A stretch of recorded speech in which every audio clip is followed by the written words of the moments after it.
and good morning, and welcome to the Hardwood Nation podcast. We got somebody missing today, but I got my other main men, Michael Franz and Joshua Sanders. What is up, fellas? Yo. What's going on, my brother? What's up, big dog? Life is good. Life is good. I hear So, you. what we're doing is a 4 to 5 parter on LeBron James as he marches towards breaking the NBA's all-time scoring record. Me and Bryce started off episode 1 with his first few years in Cleveland, and today we're going to talk about the biggest decision in the history of the NBA and its aftermath. So, Mike, I'm going to throw it to you first. When LeBron first came into the league, one, did you think we would be here today? And two, if not, what did you expect out of him? What was his ceiling, if not this? Well, I think Sports Illustrated and ESPN kind of set us up for the possibility of all this because they were following him. I mean, what was he, 16 years old on the cover of Sports Illustrated, the chosen one, right? All this stuff.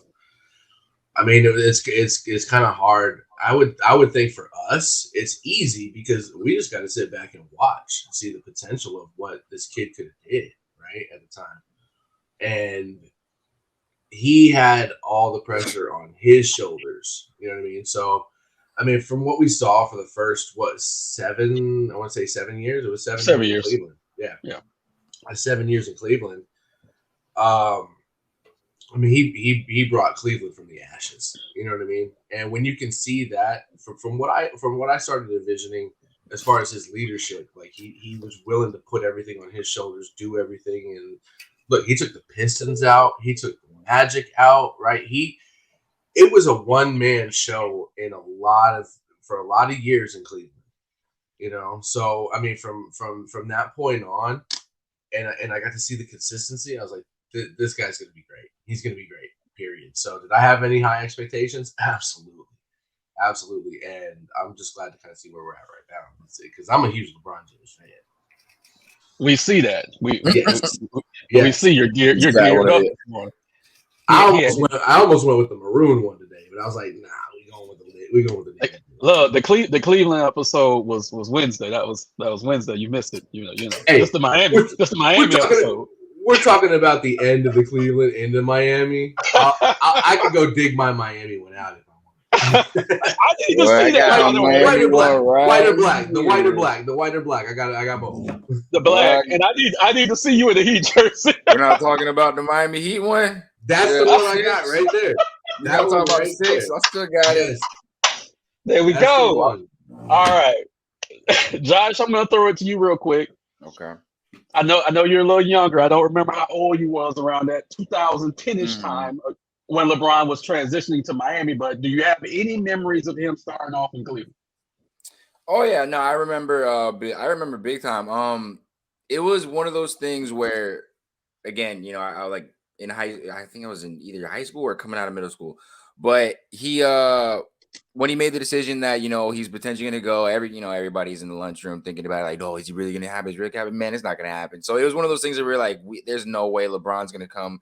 And then D-Wade and all this. D-Wade was talking with Bosch, and then Pat Riley was like, look, we got them on board. I was like, oh, shoot, this really might happen. And then all the supporting cast started to commit after the fact. I was like, bro, that's just setting up the whole thing for this man. And he said, it's the better chance to win a ring. He's got the friendship with D-Wade. Everything else developed after the fact. And it was one of those dream come true moments. Definitely, for sure. That's why everybody was so pissed when he left and they burned the mural. But that's another thing. So, yeah, as far as my initial reaction to it, I definitely was a shocked surprise. And then as, like, the team started to build out, I think that when you had guys like, I think, was it Arroyo? Point guards like Arroyo was on the team. You had a Goskis. I think Juwan Howard was a part of that regime too. I don't remember if Rashad Lewis was a part of that. But they came a little later. Okay, yeah. So there was just a mix. But you had a lot of savvy veterans coming in and out. You had Mike Miller and did the shoe deal with him too. So you had a lot of exciting times come out of that, bro. I really, as a Miami Heat fan, I definitely appreciated that. And the two that LeBron helped us get for sure. Got it. Great. As a Heat fan,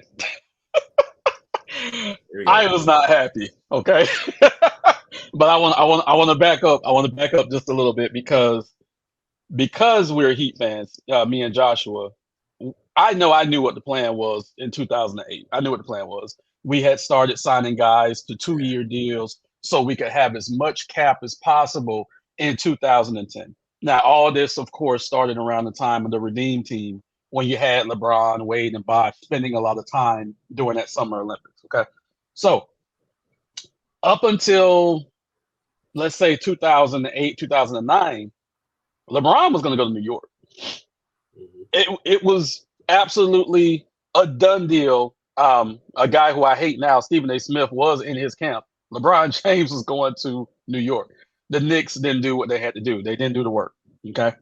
Chicago tried, but they could only sign 2 of the 3. They couldn't sign all 3. So Miami kind of came out of nowhere, but Miami had actually did the work for 2 years to make sure, hey, we can get 3 max players. Should it be Wade, LeBron, Bosh, Carmelo Anthony, That Amari was Stoudemire? close.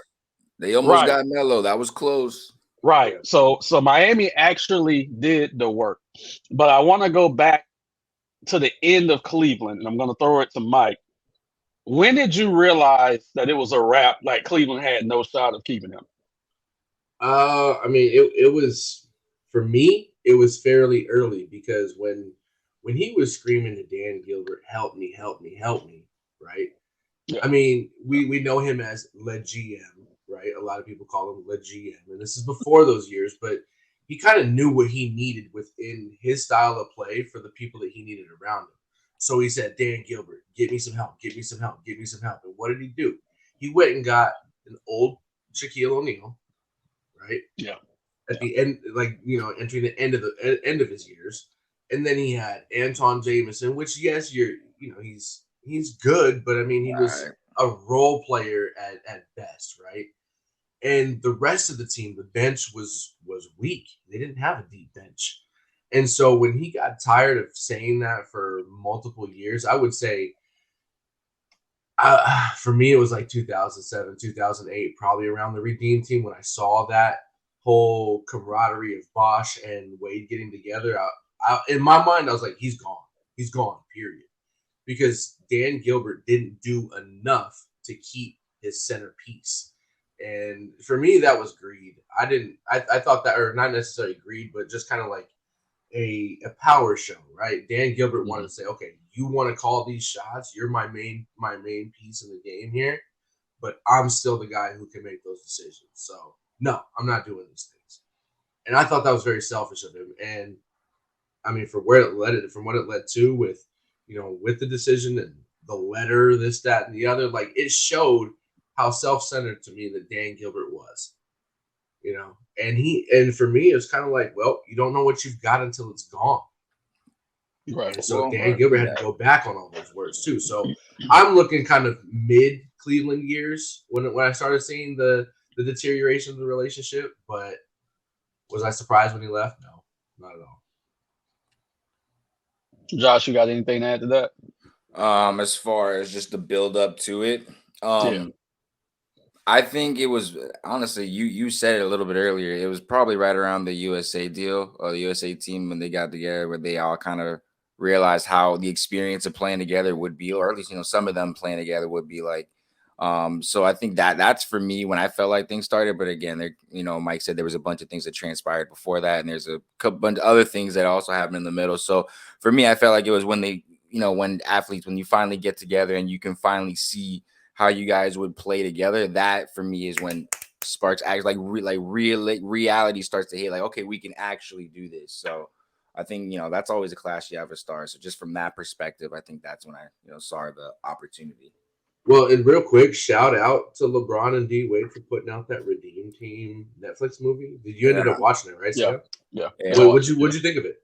It was great. It was great.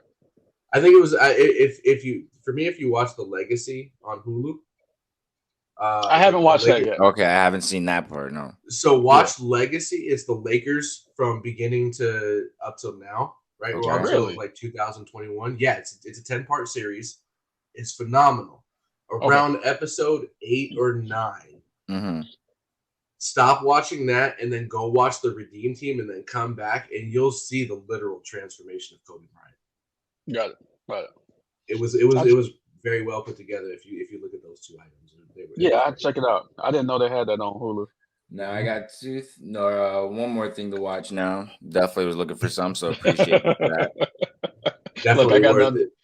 I got nothing but time now. My house is empty, so Time and opportunity, baby. Hey, so get back on track. I knew LeBron was gone, like Michael said, when Cleveland wouldn't help him, get a lot of grade A talent there. I knew Bosh was gone in Toronto. Bosh had his bags packed that December. Bosh wasn't playing. Bosh was ready to get the fuck out of there. Okay. Mhm. It was a question on, I hear what Miami says they're going to do, but could they actually do it? And at that time, the national media spotlight wasn't on Miami as far as destinations of where LeBron could go. It was not. It was the Knicks and it was someone else. I can't remember who it was. But the national spotlight wasn't on Miami until the week leading up to the decision. As Joshua said, Wade and Bosh re-signed first, but that was after Chicago had a second meeting with all three of them. And I just remember locking myself in my bedroom that weekend because I'm like, why the fuck did they grant Chicago a second meeting? Like, no, this is not happening. I'm not losing D Wade.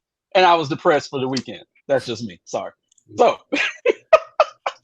that's real stuff, man. But it's a real shit. Like that's how we all felt why. For a hot minute. We was like, bro, we might lose everybody. Like, right. And then I'm gonna tell you, years later, when he did leave and go to Chicago, if it wasn't for my wife at the time, I would have destroyed my house that night because that's how mad I was. Okay. But now,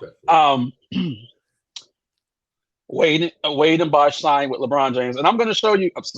Signed with the Heat, and I'm going to show you guys a picture that came out on Twitter before Twitter even blew up. Like this was the very early days of Twitter. They sent this picture out, I believe, 2 or 3 days before the decision, and that's when I knew it was a done deal. And I'm going to show you guys this picture. You guys might have seen it. This picture right here. This was right after they signed their contracts with Miami, and then the caption said something like, "Who's missing?" or "Someone's missing." Okay, that's what the caption said. I knew at that time it was a wrap, and still the national media hadn't picked up on this because, like I said, this was the very early days of Twitter. So the day of the decision, I don't know if you guys remember this. ESPN covered it the entire day live, bro. And they had reporters in every city that was associated with LeBron James, cities who had meetings with him. Okay. I was a retail manager. The decision happened at 8 p.m. I locked my store down at 7 p.m. I said, no one's coming into this goddamn store. I sat right there in front of the door, in front of the televisions, because it was an old Radio Shack. We had TVs in there. And I watched the decision. I'm going to throw this one to Josh. Your memories of that day leading up until the decision. All right. So you was at work. Me, I was in I want to say sophomore year of high school, but we were all in the living room looking at the TV. Like it was 5 of us, me and my 2 brothers, my parents just looking at the screen like this.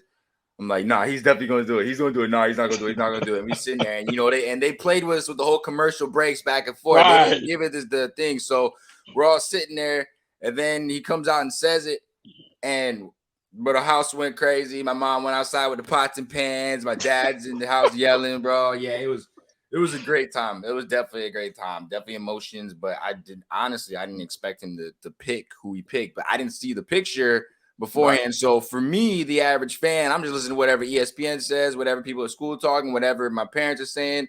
So everything is in the air, right? So the whole time is literally sitting there like I have no idea what this man's about to say. Mm-hmm. Then he says, "I'm taking my talents down to South Beach." I was like, "Oh, okay." So that was definitely a memorable moment for sure. Mike, fire at me.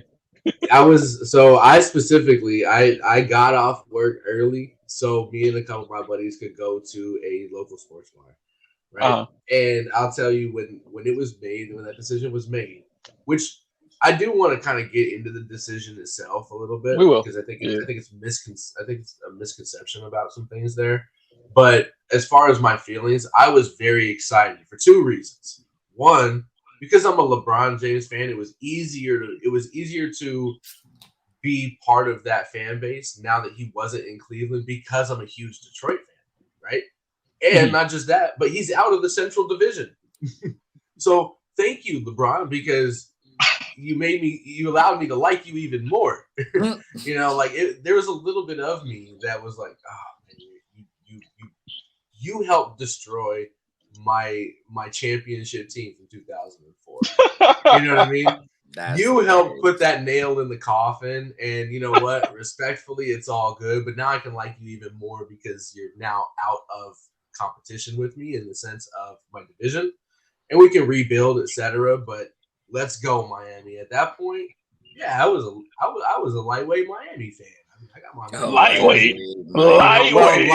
I only say there's a lightweight. lot of lightweight Miami fans right after that. I only say a lightweight because of my Detroit love, right? That's the only reason. Other than that, I'm the one that's defending LeBron all day. And was what my wife became a Miami. She's got a Miami Heat jersey too. Good. So that's when I really kind of came into the picture with her. That's when she really started like, oh wow, like this guy's amazing. And, it was some crazy years for 4 years out there in Miami. So it was pretty awesome. So. Not 2, not 3, not 4, not 5, not 6, not 7. No, we only got 2, man. So it's a little off there. It's all good. I'll take it though. I'll take it. So, all good. I just remember when LeBron first walked out, cameras hit him. He sat down in front of Jim Gray. I said, "This man is gone." His face, he was so stone cold faced. Wasn't ready for this moment. I think the moment was a little too big for him. And as Joshua said, when he said he's going to take his talents to South Beach, my phone rung for like an hour. Okay. Everybody's calling me, congratulating me. I didn't answer the phone. But I said, okay, business is about to pick up. All right.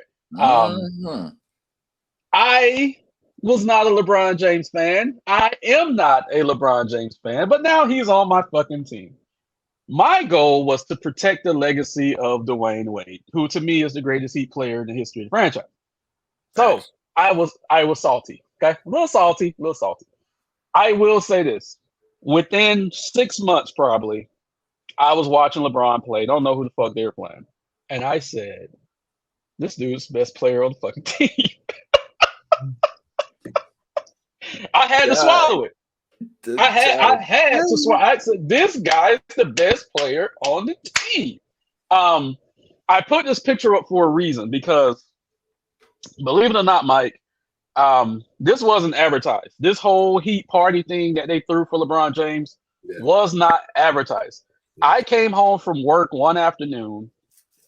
Again, on Twitter, people are like, the Heat's having a celebration. Like, everyone can come down to the arena. I'm like, what the fuck? I'm 3 hours away. I can't get there, by the time they start. I turned it to the local sports station, which is Sun Sports at the time, and they were airing it live. I was like, oh, shit. Somewhere in my old house, I have a VHS of this, somewhere in my old house. I had never seen anything like this. And, they introduced all the players and everything. Again, the Heat caught a lot of hell about this, of course. Mike, if you remember this, what was your thoughts on that? I mean, was it a little extravagant? Absolutely. But 6, not 7, not 8, not 9, not 10. Right. But I mean, look, see, and people hold him to that. I mean, give me 4. You don't say a number like 8, give me 4. Right. He should have put a sock in his mouth or his foot and said and stopped at 3 or 4. He should have. But to hold him to that when the league was evolving was, I mean, especially to him, I mean, he was the center of the NBA even at that time. And so when teams were rebuilding and adding pieces because they knew, okay, now we've got to go against the Heat, which have 3 great players. That evolution came a lot quicker than I think was expected between those 2 guys, right? Mm-hmm. So, I mean, I thought it was pretty cool. I mean, look, the Heatles, right? They called them the Heatles. I mean, the nicknames were coming. They hadn't even stepped a foot on court yet together. The nicknames were coming. The camaraderie was coming. This, that, and the other. And that's why I talk about the pressure. That's a lot of pressure that he put on himself and he put on those three completely. A lot of pressure Right. the Mavericks put on us too. We're getting there, Josh. We're getting there. Yeah, Don't worry. Okay, good. We don't need to talk about that, but I guess we will here in a minute. Oh yeah. But, Oh yeah. but I mean, I thought it was entertaining. I thought it was pretty cool, and I mean, and if I may, this is the kind of point that I wanted to make in regards to the decision. A lot of it was media driven, period. Right?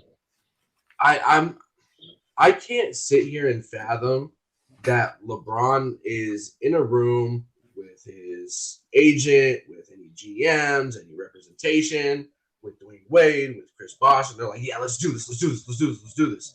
No, I believe that the situations were, hey, we have an opportunity to capitalize on media presence even more now. Let's get, and look at what it did. It generated a lot of action. Heat sales for tickets skyrocketed.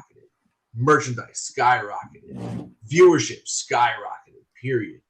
So, and a lot of it fuels from the emotion from media first. And then at that point, people wanted to either see him fail or succeed. There was no in between. And a lot of people wanted to see him fail because of that. The one point that is interesting for me in regards to the actual decision, though, is that people completely look over. They completely look over.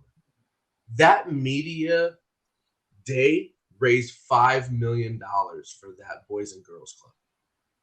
Yeah. No. They don't talk about that. Oh, They I don't have talk no idea about that. Yeah. Exactly. They sponsored it. Yeah. Yeah. It raised $5 million for the Boys and Girls Club. Now, how does when I bring that up in argument, it's like, oh, okay, well, I didn't know that. Well, now you do. It's not all because he's a self-centered individual like some people have claimed. You know, there's some people that a lot of people benefit from what he does, and I think he's aware of that. Whether it's teammates, whether it's like I said, any representation or anybody around him, any of his friends, any of his business partners, etc. He knows that people will benefit just from his name being around. And look at what it did. You know, it brought money in to rebuild a business, a Boys and Girls Club, and give opportunity for some kids. What's so bad about that, right? So I don't know. It's kind of an interesting situation for me when I'm sitting here watching this because I watched Jordan. I watched the 80s, the 90s, the 2000s. I watched Kobe Bryant get drafted into the NBA. I watched a lot of great step on the court, and nothing have we ever seen anything like the media attention that this has got. Right. It was a bonanza, and if I can recall, I do believe they were running Boys and Girls Club sponsorships for the duration of that day, and even through the decision before he made the announcement of how much money they were going to donate to them. So yeah, that's absolutely true. For a time, LeBron James was the most hated player in the NBA, and it was just a season. The Heat did what they could to protect him. He would do joint post game interviews with Wade. Pat Riley was very, very, very animated in defending LeBron James and defending the Miami Heat. But they didn't have the best team. And I would tell people at the time, outside of the three guys, if this team can win a championship, the league's in trouble. Because that first year, and I have great, great, great love and respect for Big Z. Big Z could barely walk out there, okay? Could barely walk. But I said if they win it the first year, the league's in trouble. They got to the finals, ran into a buzzsaw. LeBron didn't have his best performance, particularly in the fourth quarters. Josh, I'm going to throw it to you. What are your memories of that 4-2 loss to Dallas? That whole year, right? Just like you said, the majority of the team, and I'll run off some names here. We remember players like Mike Miller, right? We remember players like, Eddie House was okay 3-point shooter at the time, but he was definitely a backup point guard. Mike Bibby was definitely past his prime at the time, and there's a few other names in there that are not really worth mentioning as of right now. So a lot of that team, though, that season really was very dependent on Wade, Bosh, and James as far as their play style overall. So when they hit Dallas, and Dallas's main defensive goal was to kind of phase LeBron. You can only do that so much as LeBron, but kind of phase him out of the game plan offensively and force a lot of it more so on D Wade and Bosh. And again, D Wade and Bosh definitely brought their game. I'm not saying LeBron didn't, but that normal level of expected play that we were expecting from LeBron was not there due to what I feel was Dallas's defense throughout the entire series. And I just didn't think they had the supporting cast to carry them over some of those problems or things that they were dealing with, or at least, the things that they were leaning on the big three to take care of. If they slipped up at all, there wasn't a lot in the back end to cover a lot of it. So I feel like just from that specific series, I feel like it was the defensive presence of Dallas. Because again, they, not for nothing, they had a very respectable run that year too. I mean, Dirk and them boys are running through some very good teams on the West. So yeah, that's I mean, I think they had knocked out Kobe and the Lakers right before that. So it was definitely tough. It was a tough loss. Definitely didn't see it coming, but I think it was more so because of what they did keying in on LeBron. Right. Mike, how do you feel about LeBron's failure in the 2011 NBA Finals? So out of all the championships that he's been in and have won or lost, that's the one that I still do put over his head. I'll give anybody who's making the argument, oh, he's been to this many finals and he's lost this many times. Well, you know what? The one time that I will actually say, he wasn't going, like they should have beat the Mavericks, in my opinion. But like Josh said, it was a difficult task to do. He gave up a lot, right? A lot of people were talking about that. He gave up. He's a quitter, etc. And that's where those fourth quarter problems came into, right? But to even make it to the finals that first year is very impressive, because how many times do you ever see the very first season after major changes? I mean, the only person on the roster at the end of the season before was Dwayne Wade. They gutted the whole thing, right? And you have to give longer than 82 games to say, okay, I know how you play, you know how I play, we're on the same page, et cetera, et cetera. Not when you're talking about not one, not two, not three, not four, not five guys, but what, 12? Come on now, right? It's crazy. It's crazy. And to Josh's point, I give a lot of credit to Dallas. They took out Portland in the first round, which had LaMarcus Aldridge and Brandon Roy. Brandon Roy is so underrated, dog. Mm-hmm. The next round, they took out the Kobe Lakers. And the following round, they took out Oklahoma City Thunder to go into the finals. And it was Westbrook, Durant, and Harden. And the very next year, those guys went to the finals. The baby Thunder. Yeah. Exactly. Dirk was on a Hall of Fame run, man. Well, it wasn't just Dirk. Jason Kidd was playing out of his mind at the end of his career. Right? He was playing out of his mind at the end of his career. They also had Jason Terry, who was playing for some reason out of his mind at the time, right? So, and they had if I'm not mistaken, Tyson Chandler was not a finalist for the defense. Was Sean Marion on that team too, or no? He was. Yeah, he was. Yep. He was a defensive player. And when you're talking about Sean Marion's position, small forward as your primary position, you're guarding LeBron James. LeBron James is not an easy task.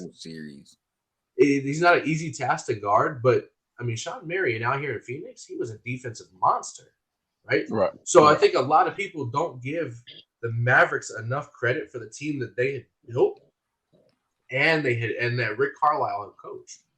Yeah. Right. So I mean, it is what it is, right? I mean, LeBron lost, the Heat lost, and I mean, they took it on the chin, and then next year it was a whole different story. Yeah, we're gonna dive into that. I just want to say, one, I love Dirk, and congratulations to Dirk and Wade, because they should be named to the Hall of Fame in April. So congratulations to both of those guys. Hindsight is 2020, and we embellish things when we look back and say, "Oh, this player was great." I'm gonna say this: is it a lie? Yes, but is it a good lie? Yes. I don't remember Dirk missing a shot that whole playoff run. Like, Dirk was just that on fire. Yes, he missed shots. That fadeaway, the fadeaway. That's when the one-leg fadeaway became famous.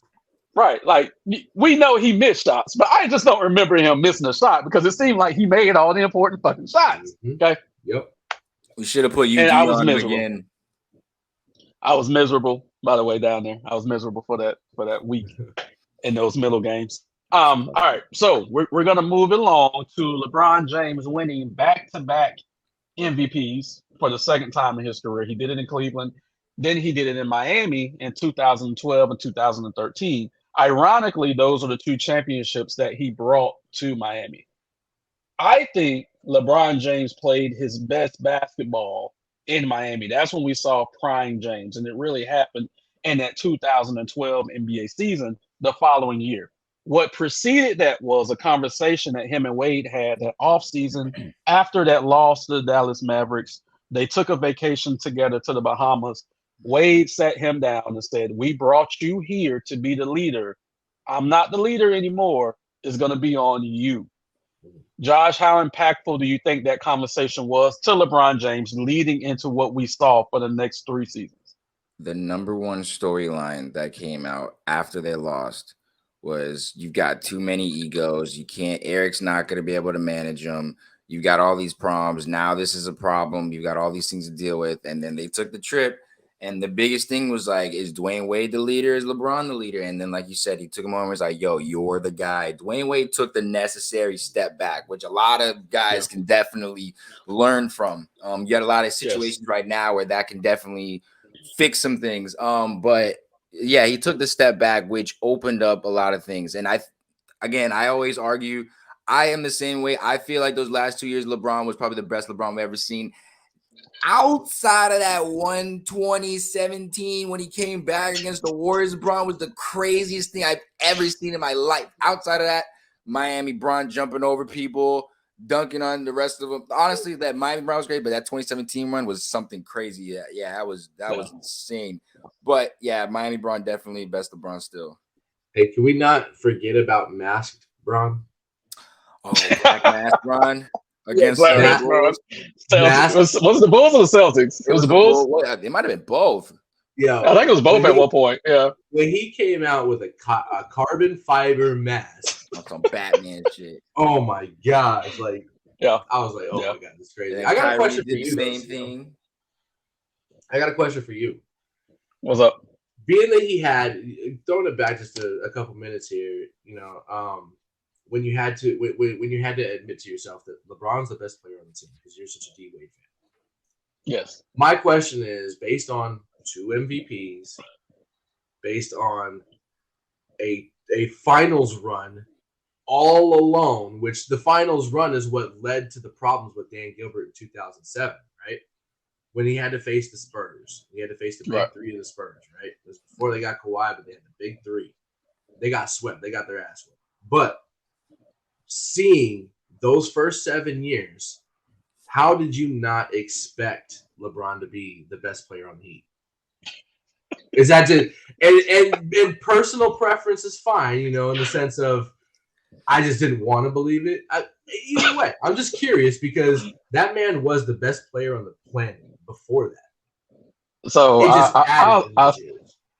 I'll say this. I'm going to go way back. So I spent a lot of my childhood hating on Michael Jordan. Now, in that hate, I missed a lot of his greatness. Does that make sense? I watched it. I was there, but I missed it because I was hating so hard. Okay.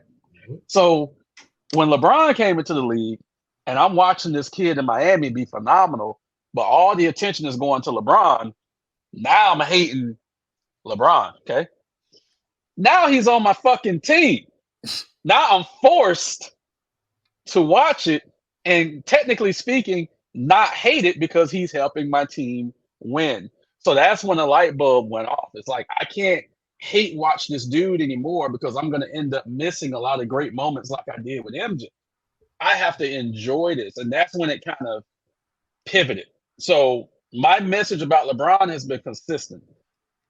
Will he be the greatest statistical player in the history of the NBA? Yes. And we're going to see that in 2 weeks. Do I jive with his off the court handling of certain circumstances? No. But as a player, I did pivot on him. And I'm like, I'm not going to miss out on this like I missed out on MJ. That's when it kind of pivoted for me. Gotcha. Okay. Makes sense. It definitely makes sense. Yep. I mean, sometimes it's almost like you got to see it to believe it type thing. Yeah. Right. You And know, I was so seeing it on a I night to night basis. Yeah. Mhm. And also when I said we saw the best version of LeBron James in Miami, I'm not only talking about offensive, I'm actually talking about defensively. Mhm. This motherfucker was down there taking charges. We had never seen him do that in Cleveland. He was giving his body up. He was playing power forward and center. Like he was setting screens for Wade. We never saw LeBron Bron, those James. set We don't screens, see bro. it now. Right. We don't see it now. So that's what I mean, where in Miami, we utilized him to the fullest extent that he could be utilized because he forgot he's not taking charges now. He's not setting screens for anyone right now. Still He playing didn't out do of it in his Cleveland, mind.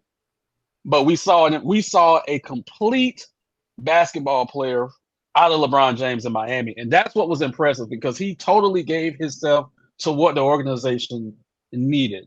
So that's why I said that because LeBron James taking charges. What?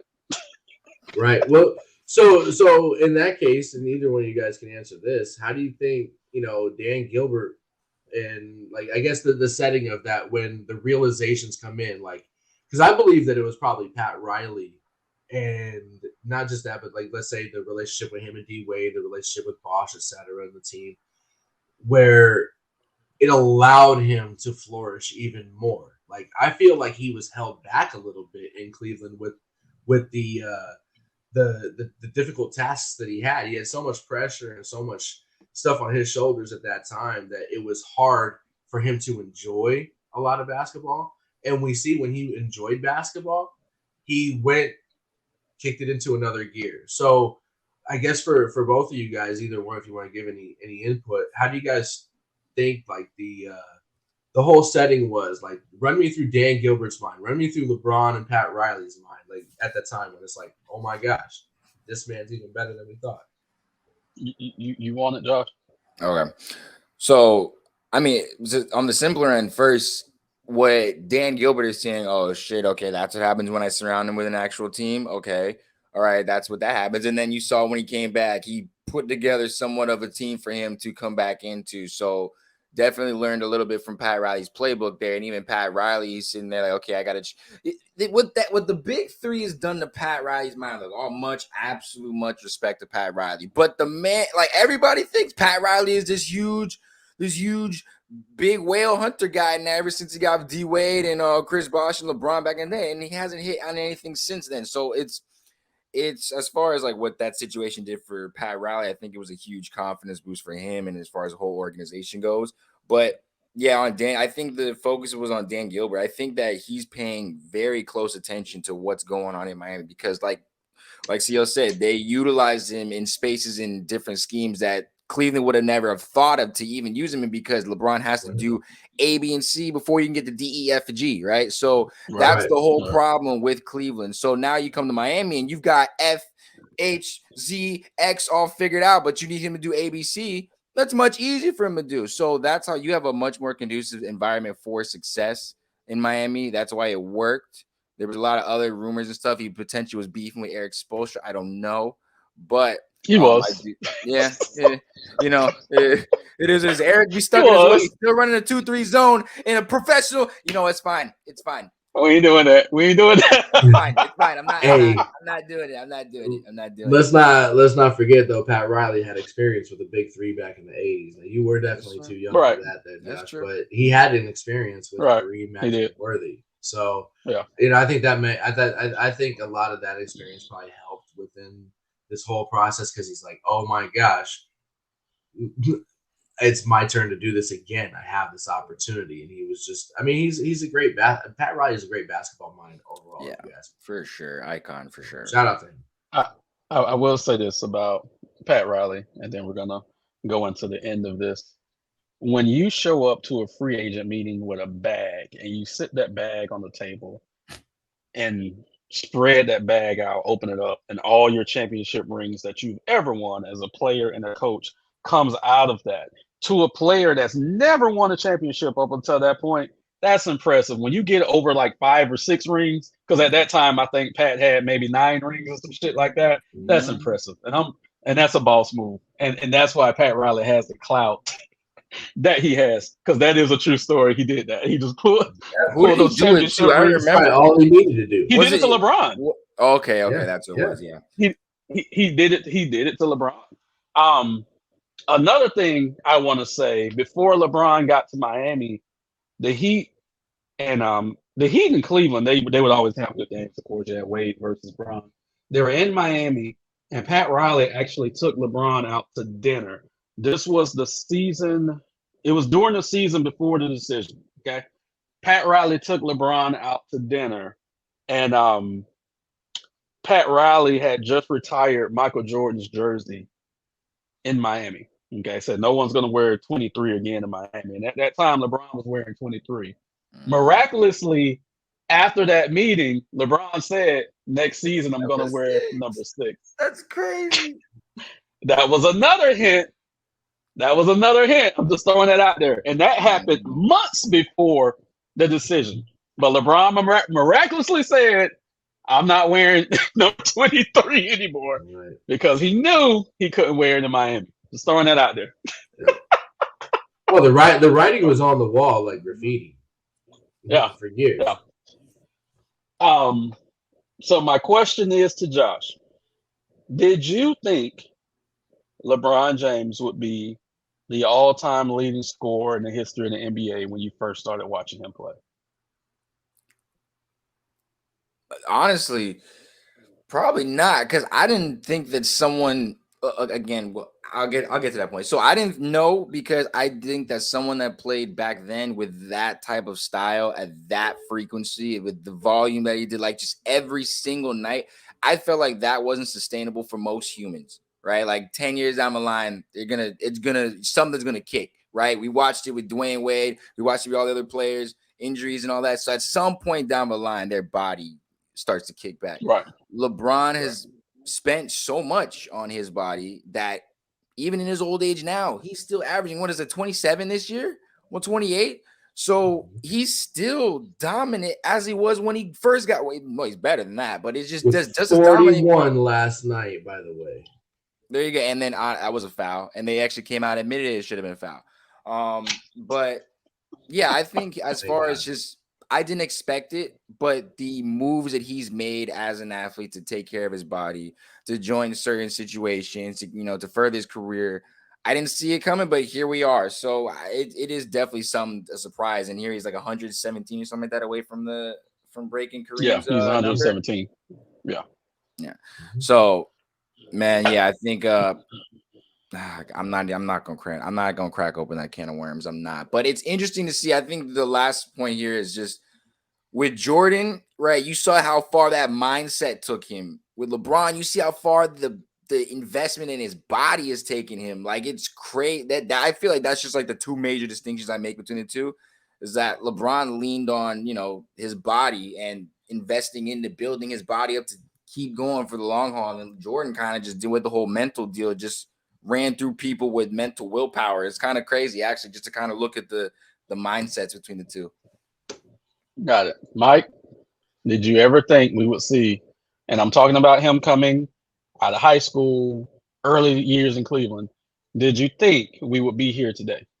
For the first 10 years, absolutely not. When I saw those Miami years, I told myself it could be a possibility should he stay healthy. That was the only hurdle at that point, right? Mm-hmm. So, because what was it, 2012 or the 2000, those two seasons where they won and he had the MVPs, that man was a scoring machine.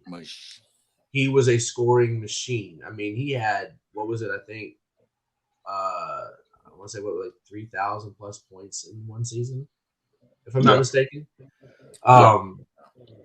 When you're seeing stuff like that and you're like, wait a minute, this guy also passes.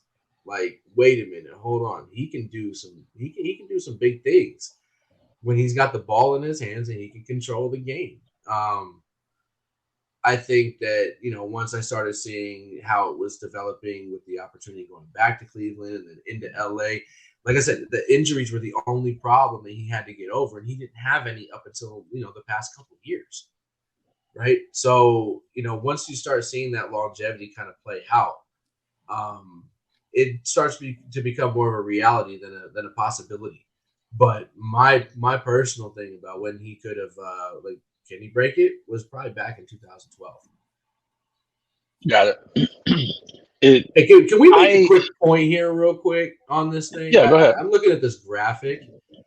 He's about to do this in less than 1,000 or what less than 2,000 shots difference between him and Kareem. He's about to pass Kareem with Yeah, it's just over about 1,500. right. And let's take a look at that field goal percentage. If anybody says that he is not a scorer and Michael Jordan is a scorer, you're lying to yourself. Because look at that. That man is shooting 50.5% compared to Michael Jordan's 49.7. Oh, and compared to Kobe's 44.7. Come on now. Volume shooters. Look at all those shots that are taken. And look at the accuracy when it comes to LeBron. So thank you. Appreciate you. Appreciate you for putting that up, CL. Thank you. Not to mention, he's going to be fourth on the assist list. He's going to be fourth on the assist list. Real argument, real soon. When Bryce brought this to me, I had to swallow it. But when he brought it to me, he said, we need to do something big for LeBron. I just had to swallow it and say, you know what? That's a great idea. But Michael, now I got to take it down. All right. So I got my points out. That's all I needed. Thank you. I just got to take it down. The craziest thing is Karl Malone was knocking on the door before his knees gave out on him.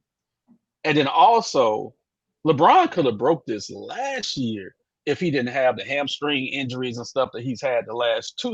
This would have been broken last year. So that's it's crazy to me that we're here. I never thought it would be LeBron. I'm not hating on him. I'm just saying I personally never thought it would be LeBron. But I'm happy I'm able to witness it, God willing, if I can live a couple of weeks, to see this happen. So I'm going to end it with this. So we know there's a beef between LeBron and Kareem. We know this.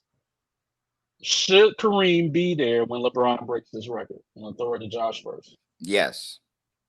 Yes, you should be there. You're a grown-ass man. You should congratulate another colleague in your field. Shake his hand. You don't got to be buddy-buddy. Go get a drink with the man, but just shake his hand and go home. And you can talk shit in your room with your people and that. That's all you. This like, of course, he's not going to like it. The man, like Kareem, is obviously, he holds that with a certain amount of pride. Bron's coming out, not nowhere, but Bron's coming out. You even see it with Jordan. Like we saw how Jordan was interacting with the players with the coach ceremony. And he definitely was a little bit tipsy because he was way too friendly with people. But you see how, even he was like, hey, LeBron, okay, all right, yeah, respect. Right. And, just stop being, that's my thing. I hate that deal. When they see, younger people coming up and, game see game, just shake the man's hand and just move on. You don't got to sit there and trash the man or sit there and, go on some reporting and be like, oh, he's A, B, and C. That's just my thing. So I feel like Kareem should just go up there, shake the man's hand, and that's it. All right, Mike. You think Kareem's gonna be there or not? I think he will, because I think he would probably get a lot of media backlash for it. I think that because we see that when he actually says something, a couple days later, tunes change a little bit, right? So do I think that he's gonna be there? I think he's gonna be there. But me and a couple of my buddies, we used to have this descriptive phrase, right, for old heads. And it came because we used to have this conversation about today's hip hop compared to the 90s, right? And I was the old head because I'm a huge 90s hip hop fan. I can't stand this mumble rap shit, right? So one of my buddies was like, "Hey, look, you're an old head. You got to adapt this, that, and the other. You're just one of those get off my lawn old heads, right? Don't walk, your Stanleys from Friday, right? Please stay off my freaking grass, right? Freaking grass." So that I think Kareem is in that category, right? You got to let it go. The game has evolved. Okay, so you don't like how the game formatted around LeBron, I guess, in that sense. And a lot of people complain about that. People call him La Flop, right? Why? Because he would take those charges. But guess what? When you call him La Flop, you need to recognize that Tony Parker had way more than him. Manu Ginobili had way more than him. Those guys did it way more often, but people love reasons to hate LeBron. And I think that is kind of in the situation. I mean, if you want to sit here and you want to talk about today's game that you don't like, give me back that 1988 championship ring and give it to my Pistons. Because if you don't think that the game was formatted around you, right? That was a phantom call against Bill Laimbeer, which we talked about on this whole thing, this platform here for the Hardwood Nation. We talked about it a couple times. And people fail to realize that, when it's okay when it's for them, but it's not okay for somebody else. And that's kind of selfish in my opinion. So I think Kareem needs to get over himself, understand where the NBA is at, be there. And I'll go as far as you need to like it because the game formatted around you beforehand. And if you don't recognize that, then you're just a hypocrite. I want him to be there, but I don't know if he's going to be there because Kareem is rarely at those NBA sponsored events. So I don't know. But I would like the Lakers need to move mountains to get him there. They need to work it out. And I'm just. But it shouldn't be having to move mountains. Like they say that the NBA. They say the NBA is a fraternity, right? Yeah. It's a fraternity for life. Yeah. And those are supposed to be your brothers that are on that court. Clearly not. Whether it's from this generation, your generation, or a generation before, you're part of an exclusive group. Why can't you be happy for somebody else that's within that group? Because he's a hater. Yes, exactly. Man. He only has one move. He's a hater. Cat. He's a different cat. Maybe Magic can make it happen. He lives off of this right here. This is how he made his name right here. If anybody's going to be able to do it, it's going to be Magic to have that. He's mad that LeBron can dribble. That's all it is. This is all he had. This is how every single point on that list is there. That same move is based on the exact moment I'm talking about in 1988. He wishes he could dunk like LeBron. He wishes he could shoot like LeBron, but this is all he has right here. This is it. Yeah. This is why he hates him right here, guys. This is it right here. Yeah. And he scored how many points doing that? It doesn't matter. He's about to get broken. Yeah. 2 weeks. No, with that said, 3-4 games maybe. Kareem had all the VC in the world, and where did he put it? Right here. Oh my! All his 2K VC went into this. He could have bid it so much more, but he did it all to this. That's what he did. I just bought the new 2K. I haven't played it yet, but I let me take that back. I bought it first for my 8-year-old godson. Okay, I went to his house on Christmas. I said, "Okay, let's play." I hadn't played 2K in years. This little motherfucker worked my ass, calling screens and all kinds of. I'm like, he's 8 and he beat me. Yeah. Right. I looked at his father. I said, I said, he got court vision. Like, what the fuck is this? So I bought it. I haven't played it yet. So now I got to beat up on an 8-year-old. So we're gonna end it with this. Mike, let the people know where they can find you at. You can find me on Twitter, McCartney0726. You can find me on Instagram, MichaelFranz0726. You can find me on Doubted Views with my man right up here. Yes, sir. He got it. Yeah. Shit. Yo, I do that all the time, bro. I haven't even no. Damn it. No, we're just gonna do that. We're just gonna do that. You can catch me on the Doubted Views YouTube stream. Go ahead, like, subscribe, ask questions. We do a finance show that's on there. We also talk some other type shit. Just on Tuesday nights. So give us a listen, guys, if you get the opportunity. Cool. All right, Josh, where can the people find you at? So you can also find me on IG, Sunny J, pretty much any platform. That's what it's going to be now. You can also find me on Doubted Views as well.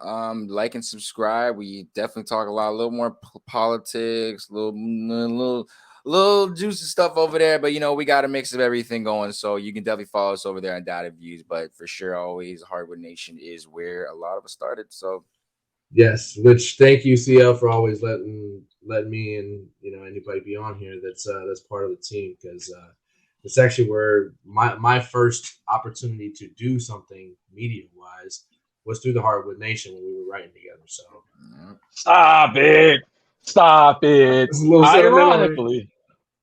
Ironically, I started the Hardwood Nation under the name of the real NBA right before LeBron left Cleveland.